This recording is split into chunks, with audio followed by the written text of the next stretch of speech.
135 గజాల భూమి కేవలం 8 లక్షలకే. ప్రతి నెల 10,000 మంత్లీ రెంటల్ ఇన్కమ్. ప్రస్తుతం హైదరాబాద్ లో సొంత ఇల్లు కొనేవారు ఎలర్ట్.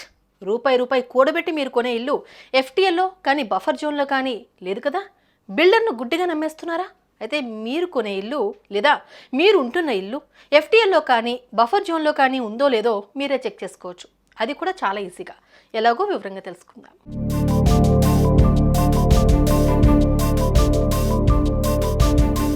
తెలంగాణలో హైడ్రా అమల్లోకి వచ్చిన తర్వాత కేవలం 2 నెలల్లోనే ఏకంగా 111 ఎకరాల విలువైన ప్రభుత్వ భూములను స్వాధీనం చేసుకుంది. చెరువులను కబ్జా చేస్తూ అక్రమ నిర్మాణాలు చేపట్టిన వారి తాట తీస్తోంది హైడ్రా. అయితే హైడ్రా అమలులోకి వచ్చిన తర్వాత ఎక్కువగా బఫర్ జోన్, ఎఫ్టీఎల్ అనే పదాలు వినిపిస్తున్నాయి. ఇంతకీ ఏంటి బఫర్ జోన్, ఎఫ్టీఎల్ తెలుసుకుందాం.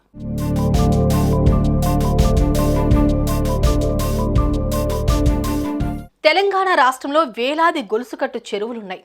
ఒకప్పుడు అంతా బాగానే ఉండేది, కానీ రాను రాను రియల్ ఎస్టేట్ పెరిగింది. దీంతో కబ్జాలు మొదలయ్యాయి. కబ్జాలు చేసేందుకు చెరువులు వాడుకున్నారు, చెరువులను కప్పేసి నిర్మాణాలు చేపట్టారు. అలా హైదరాబాద్లో కొన్ని చెరువులు కనుమరుగయ్యాయి, మరికొన్ని ప్రమాదపుట అంచుల్లో ఉన్నాయి. ఆ కారణంగానే వర్షపు నీరు ఎక్కడికి వెళ్లే దారి లేక ఇండ్లలోకి వచ్చి చేరుతోంది. ఇదిలా ఉంటే సాధారణంగా వర్షాలు పడగానే చెరువులు నిండుతాయి.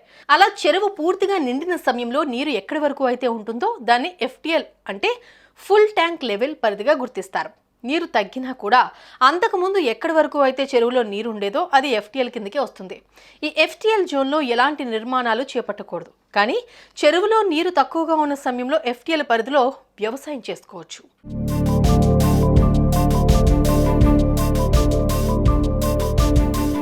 ఇక బఫర్ జోన్ అంటే భారీగా వర్షాలు కురిసినప్పుడు చెరువు ఎఫ్టీఎల్ పరిధి నుంచి కూడా విస్తరించేందుకు అవకాశం ఉండాలి. కాబట్టి ఎఫ్టీఎల్ చుట్టూ కొంత ప్రాంతాన్ని ఖాళీగా వదిలేస్తారు. అంటే చెరువు ఉన్న ఎకరాలు బట్టి ఆ చెరువు చుట్టూ స్థలాన్ని వదిలేస్తారు. అది 50 మీటర్ల నుంచి 9 మీటర్లు కావచ్చు. ఆ వదిలిపెట్టిన భూమినే బఫర్ జోన్ అంటారు. నదులకు ఇరువైపులా 50 మీటర్ల వరకు బఫర్ జోన్ ఉంటుంది. పెద్ద పెద్ద జలాశయాలు అంటే 25 ఎకరాలకు పైగా విస్తీర్ణాన్ని కలిగి ఉంటే చెరువులు, కుంటలను 30 మీటర్ల బఫర్ జోన్ ఉంటుంది.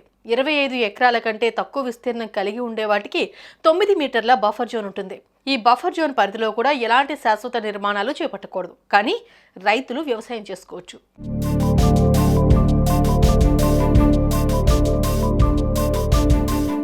ఇక మీరు కొన్నిల్లు లేదా కొనాలనుకునే ఇల్లు బఫర్ జోన్ లేదా ఎఫ్టీఎల్లో ఉందా లేదా అనేది ఎలా చెక్ చేసుకోవాలి అనే విషయానికి వస్తే ముందుగా హైడ్రా అఫీషియల్ వెబ్సైట్ను విజిట్ చేయాలి. అదే lakes.hmda.gov.in. ఈ వెబ్సైట్ను గూగుల్లో విజిట్ అయిన తర్వాత లింక్ను క్లిక్ చేస్తే అక్కడ ఓ పేజ్ ఓపెన్ అవుతుంది. అక్కడ జిల్లా, మండలం, గ్రామం సెలెక్ట్ చేసుకోవాలి. అప్పుడు మీరు ఎంచుకున్న ప్రాంతంలోని చెరువుల వివరాలు వస్తాయి.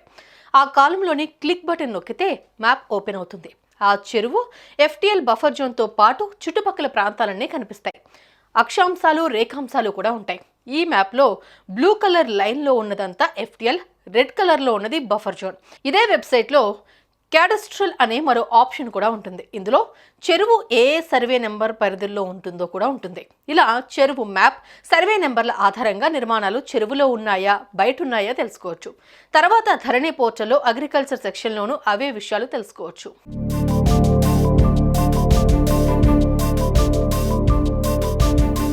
ఇప్పటికి మీకు అర్థమయ్యే ఉంటుంది బఫర్ జోన్ అంటే ఏంటి, ఎఫ్టీఎల్ అంటే ఏంటి, మనం కొనే ఇల్లు లేదా ఉండే ఇల్లు వీటి పరిధిలోకి వస్తుందా లేదా రాదా అన్నది.